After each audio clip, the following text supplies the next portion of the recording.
નમસ્કાર મિત્રો, banking point of વ્યૂથી ખૂબ જ મોસ્ટ આઈએમપી ડાયરેક્ટ ઇન્સ્ટ્રુમેન્ટ અને ઇનડાયરેક્ટ ઇન્સ્ટ્રુમેન્ટ, જેમાં આપણે ડાયરેક્ટ ઇન્સ્ટ્રુમેન્ટની અંદર સીઆરઆર અંગે સંપૂર્ણ સમજ મેળવીએ. પ્રથમ આપણે શરૂઆત કરીએ સીઆરઆરનું ફૂલ ફોર્મથી. What is the full form of CRR? જોઈએ તો સીઆરઆર આ શું હોય છે, કઈ રીતે કાર્ય કરે છે, તે પણ બધું જણાવ્યા. મોનેટરી પોલિસીની અંદરનો ટોપિક છે. ઠીક છે, ચાલો. સીઆરઆર એટલે થઈ છે cache reserve, cache reserve ratio. અત્યારે જે હાલ છે તે 4% હાલે છે. કેટલા પરસેન્ટ? 4%. Cache reserve ratio. બોલો ને, કેશ રિઝર્વ રેશિયો. આગળ વધીએ તો સીઆરઆર એટલે શું, એની ડેફિનેશન શું છે? What is the CRR? તો આપણે સીઆરઆરની ડેફિનેશન કરીએ તો CRR is amount of fund that is commercial bank have to skip with RBI. જે કોમર્શિયલ બેંક છે, કોમર્શિયલ બેંક, તે કોમર્શિયલ બેંક આરબીઆઈને આ જે સીઆરઆર અમાઉન્ટ છે તે આપે છે. શું આપે છે? સીઆરઆર અમાઉન્ટ આરબીઆઈને આપે છે. કોણ આપે છે? Commercial bank. શા માટે આપે છે? કારણ કે આરબીઆઈએ એવી નીતિ ઘડેલી છે કે અમુક ટકાવારી તમારે અમને આપવી પડશે. ઓકે, કોમર્શિયલ બેંક જે છે ને have to skip with RBI. RBI એવી પોલિસી બનાવી છે કે જે કોમર્શિયલ બેંક છે તેણે સીઆરઆર તરીકે અમુક પર્સન્ટેજ અમને આપવા પડશે, એઝ અ રિઝર્વ રાખવા પડશે. ઓકે, આગળ વધીએ. હવે આગળનો પોઈન્ટ જોઈએ તો મિત્રો આ છે ને જે સીઆરઆર એ ડિફાઇન છે અંડર સેક્શન. સીઆરઆર છે ને તે ક્યાં છે? Defined under section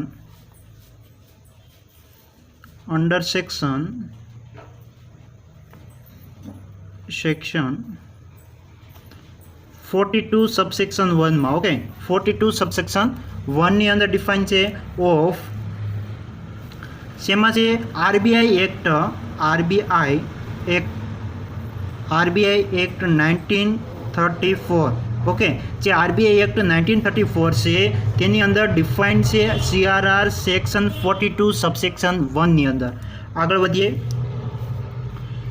point number 3 જોઈએ તો it is calculated on the basis of NDTL. It is calculated on the basis of NDTL. એટલે કે જે આ સીઆરઆર અમાઉન્ટ છે તે કેના ઉપર કેલ્ક્યુલેટ થાય છે? શેના પર કેલ્ક્યુલેટ થાય છે? એનડીટીએલ. What is એનડીટીએલ? એનડીટીએલનું તમને હું જણાવું તો એનડીટીએલ શું છે. જો એનડીટીએલ છે ને તેને શું કહેવાય છે? એનડીટીએલનું પહેલાં આપણે ફૂલ ફોર્મ જાણીએ તો ફૂલ ફોર્મ શું થાય છે? ફૂલ ફોર્મ થાય છે net demand and time liability. Okay, net demand and time liability, જેને કહેવાય છે એનડીટીએલ. ઠીક છે. What is NDTL? What is the full form of NDTL? NDTL is net demand and time liability. Okay, done. આગળ વધીએ. હવે એનડીટીએલ છે ને તે શું છે? જો આપણે ખાતા અંગે જાણીએ છીએ કેટલા પ્રકારના ખાતા હોય છે? 2 પ્રકારના. જો તેમાં પણ સમજો, અમુક જો ડિમાન્ડ, 2 પ્રકારની ડિપોઝિટ હોય છે, ડિમાન્ડ ડિપોઝિટ અને બીજી હોય છે ટર્મ ડિપોઝિટ. ઠીક છે. હવે ડિમાન્ડ ડિપોઝિટની અંદર 2 ખાતાનો સમાવેશ થાય છે, જેને આપણે જાણીએ છીએ કયા કયા ખાતા. ઓકે, આપણે કરીએ આગળ. પછી ટર્મ ડિપોઝિટની અંદર પણ 2 ખાતાનો સમાવેશ થાય છે. હવે જે ડિમાન્ડ ડિપોઝિટની અંદર જે ખાતાનો સમાવેશ થાય છે તેનું નામ કહું તો ડિમાન્ડ ડિપોઝિટની અંદર પહેલું છે કરંટ અકાઉન્ટ, જેને આપણે ચાલુ ખાતું કહીએ છીએ. બીજું છે સેવિંગ અકાઉન્ટ. ઠીક છે, સેવિંગ અકાઉન્ટ, જેને આપણે બચત ખાતું કહીએ છીએ. ટર્મ ડિપોઝિટને ટાઈમ ડિપોઝિટ તરીકે પણ ઓળખવામાં આવે છે. કઈ ડિપોઝિટ તરીકે? Time deposit. ઠીક છે, ટાઈમ ડિપોઝિટ તરીકે પણ ઓળખવામાં આવે છે. હવે ટર્મ ડિપોઝિટની અંદર 2 ખાતા હોય છે. એક હોય છે રિકરિંગ અકાઉન્ટ અને બીજું છે ફિક્સ્ડ અકાઉન્ટ. ઓકે, 2 પ્રકારના હોય છે જેને આપણે ઓળખીએ છીએ કે રિકરિંગ અકાઉન્ટ અને ફિક્સ્ડ અકાઉન્ટ. ઓકે, આગળ વધીએ તો તમે સમજ્યા કે એનડીટીએલ જો સીઆરઆર કેલ્ક્યુલેટ શેના ઉપર થાય છે એનડીટીએલ પર રેડી હવે એનડીટીએલ શું છે એનડીટીએલનું ફૂલ ફોર્મ જોઈએ તો net demand and time liability હવે આ કઈ રીતે જો આ એનડીટીએલ કઈ રીતે મળે છે તે સમજો તો જે ડિમાન્ડ ડિપોઝિટની અંદર જે અકાઉન્ટ હોય છે કરંટ અકાઉન્ટ અને સેવિંગ અકાઉન્ટ અને જે ટાઈમ ડિપોઝિટ એટલે કે ટર્મ ડિપોઝિટની અંદર જે અકાઉન્ટ હોય છે રેકરિંગ અકાઉન્ટ એન્ડ ફિક્સ અકાઉન્ટ આ ચારેય અકાઉન્ટને ભેગા મળીને જે એક છે ને જો આ ચારેય અકાઉન્ટ છે ને તેનું ઓપનિંગ બેલેન્સ જોવામાં આવશે પેલું ઓપનિંગ બેલેન્સ કેટલું છે જો ઓપનિંગ ઓકે ઓપનિંગ બેલેન્સ ઠીક છે હવે ઓપનિંગ બેલેન્સ આનું કેટલું છે દાખલા તરીકે આપણે લઈ લઈએ તો 100 કરોડ હોય ઓકે બધાનું થઈને 100 કરોડ હોય ઓપનિંગ બેલેન્સ તો હવે તેમાંથી જે ઓપનિંગ બેલેન્સ છે તેમાંથી અમુક ગ્રાહકો જમા પણ કરવા આવશે એટલે કે ડિપોઝિટ જમા કરવા આવશે અને અમુક ઉપાડવા પણ આવશે એટલે કે જમા કરે છે ને તેના આગળ જોઈએ તો પ્લસ કરીએ આપણે તો ડિપોઝિટ કરે ઓકે આપણે બેંકની અંદર ખાતું હોય તો આખા દિવસમાં અથવા મહિના દીકડે અથવા જમા કરતા હોય તો તે ડિપોઝિટ કહેવાય અને આપણે ઉપાડ કરીએ એટલે વિડ્રો ઓકે ડિપોઝિટની અંદર જોઈએ તો 100 કરોડમાંથી આપણે જે વ્યક્તિ છે તેણે ડિપોઝિટ કર્યા 50 કરોડ ઠીક છે આ અંદાજ છે એક પ્રકારનો તો આ તો હજારો કરોડોમાં હોય છે સંખ્યા આપણે કરીએ ત્યારબાદ તો ડિપોઝિટ કર્યા ત્યારબાદ જોઈએ તો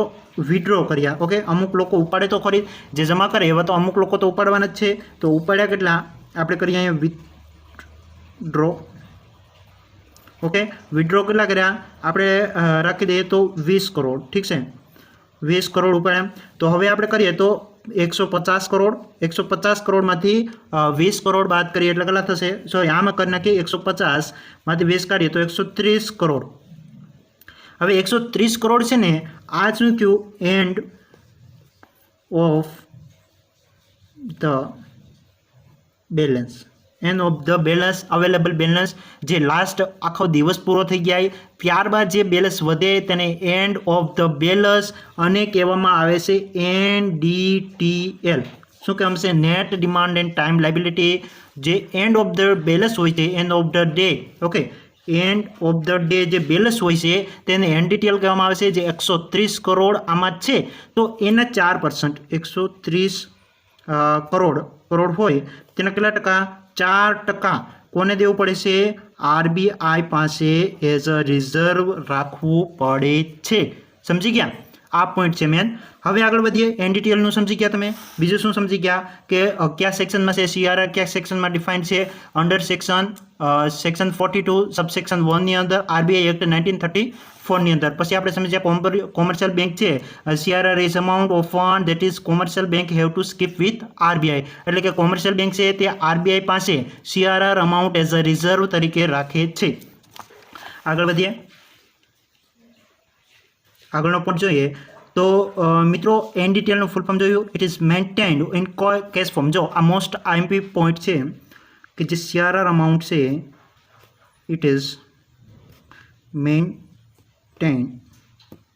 મેન્ટેન ઇન કેશ ફોર્મ કેમાં મેન્ટેન હોય છે કેશ ફોર્મમાં ઓકે રોકડમાં મેન્ટેન હોય છે એટલે કે રોકડ જ આપવી પડે છે કોઈ પણ પ્રકારનું ગોલ્ડમાં ગવર્મેન્ટ સિક્યુરિટીમાં કે કોઈ પણ બીજી તરફથી ન આપી શકાય CRR માત્ર ને માત્ર કેશ એટલે કે રોકડમાં જ આપવું પડે છે યાદ રાખજો ઓકે રોકડમાં જ આપવું પડશે આગળ વાત કરીએ તો આ તો તમને આવડી જશે શું it is calculated on daily basis it is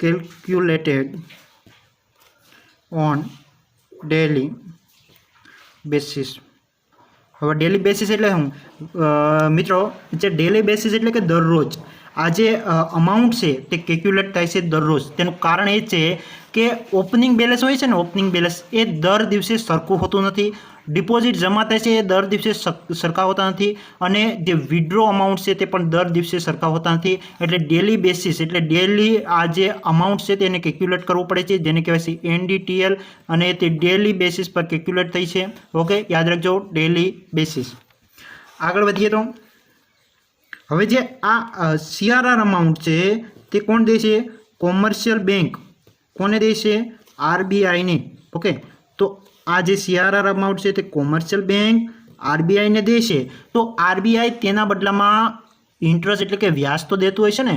okay, ત્યાં હું જે સમજ્યા હતા કે CRR અમાઉન્ટ હોય છે જે કોમર્શિયલ બેંક આરબીઆઈ પાસે રાખે છે, તો આરબીઆઈ શું તેના બદલામાં વ્યાજ ચૂકવે છે? જે કોમર્શિયલ બેંકનું અમાઉન્ટ છે તે આરબીઆઈ પાસે રહે છે, તો શું તેના બદલામાં વ્યાજ આરબીઆઈ ચૂકવે છે? તો મિત્રો, no interest is paid by RBI on CRR amount. Okay, no interest, કોઈ પણ પ્રકારનું વ્યાજની ચૂકવણી આરબીઆઈ કરતું નથી. ઓકે, પણ તેને જે કોમર્શિયલ બેંક છે તેણે એવી આરબીઆઈની પોલિસી છે કે જે અમાઉન્ટ છે CRRનું કેશ રિઝર્વ રેશિયો, તેનું અમાઉન્ટ પૂરેપૂરું આરબીઆઈ પાસે રાખવું પડે છે. જેટલા % હોય તેટલું. અત્યારે હાલ 4% ચાલે છે. ઠીક છે, આગળ આપણે આવનારા વિડીયોમાં પણ વાત કરવાના છીએ SLR, જેને કહેવાય છે ટેચ્યુરી લિક્વિડિટી રેશિયો, જેના જે પર્સન્ટ ચાલે છે તે 20%, સોરી 18%, અત્યારે 18% છે.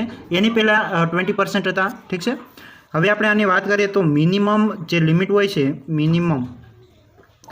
મિનિમમ લિમિટ કેટલી છે અને મેક્સિમમ લિમિટ કેટલી છે? ઓકે, તો લિમિટની વાત કરીએ તો જે મિનિમમ લિમિટ છે, મિનિમમ લિમિટ એટલે કે જે CRR અમાઉન્ટના પર્સન્ટેજ છે, CRR અમાઉન્ટના જે પર્સન્ટેજ છે અત્યારે કેટલા હાલે છે? 4%. તો આરબીઆઈ તેને ક્યાં સુધી વધારી શકે અને ક્યાં સુધી ઘટાડી શકે? તો વધારવામાં કરીએ તો વધારો અને ઘટાડામાં જોઈએ. ઓકે, વધારા અને ઘટાડામાં જોઈએ તો વધારે ક્યાં સુધી? નો. ઓકે, કોઈ પણ પ્રકારની લિમિટ નથી. ઓકે, કોઈ પણ પ્રકારની લિમિટ નથી. ઓકે, નો લિમિટ. CRR અમાઉન્ટ હોય છે તેની કોઈ પણ પ્રકારની લિમિટ નથી, તેના પર્સન્ટેજની કોઈ પણ પ્રકારની લિમિટ નથી. મિનિમમ તે 0% પણ કરી શકે અને મેક્સિમમ 100% પણ કરી શકે છે. ઓકે, અને જે SLR હોય છે તેમાં આપણે વાત કરીશું આની પણ, અને તેમાં થોડુંક છે. તો એમાં છે ને જે મિનિમમ હોય છે ને તે 0% અને મેક્સિમમ 40%. ઓકે, SLR અમાઉન્ટમાં તેની પણ આવનારા સમયમાં આપણે વાત કરીશું. ત્યાં સુધી અત્યારે રજા લઈએ. હાલ આપણે બેન્કિંગની અંદર જે મુખ્ય પોઈન્ટ છે, જે એક્ઝામ માટે મોસ્ટ IMP છે તે કરી રહ્યા છીએ. આભાર વિદ્યાર્થી મિત્રો, હાલ રજા લઈએ, ફરી મળીશું. નમસ્કાર.